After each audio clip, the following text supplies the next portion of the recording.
mwalimu mkuu, mahitaji gani ambayo watoto wanakosa mnawarudisha wasisome? Ndio, baadhi ya wazazi hawapi daftari, hawapi kalamu na vitendea kazi vingine vya darasani. Sasa tunapotaka kutoa kazi darasani, tunamwambia daftari iko wapi, kalamu ziko wapi? Mtoto anasema kwamba sijapewa na baba, na lazimika kumrudisha nyumbani kwa sababu ana sehemu ya kufanyia kazi.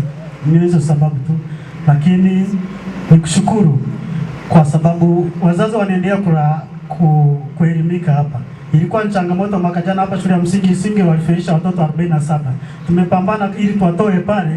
Ndio hizo changamoto tunazosikia ndogo ndogo, lakini lengo ni zuri la kuboresha taaluma ya shule ya msingi Isingiro ili iwe na shule kama nyingine ila Rosinga ambao walikuwa wanafanya vizuri. Ni hizo changamoto ambao wanataka hapa. Na vitu viwili, kwanza kwa mwalimu, lakini pili kwa wazazi. Hivi mtoto wako anapoenda darasani hana daftari, hana kalamu, unategemea nini? Hivi kila kitu tutaisukumia serikali kweli jamani? Alafu unategemea mtoto huyu akafaulu, atafaulu vipi? Wazazi tusikwepe majukumu. Wazazi tusikwepe majukumu, lakini mwalimu pia tusiwarudishe watoto nyumbani. Wale watafanya kwa kusikia. Sisi tubanane na wale wazazi ambao hawawapi watoto wao madaftari, hawawapi watoto wao kalamu.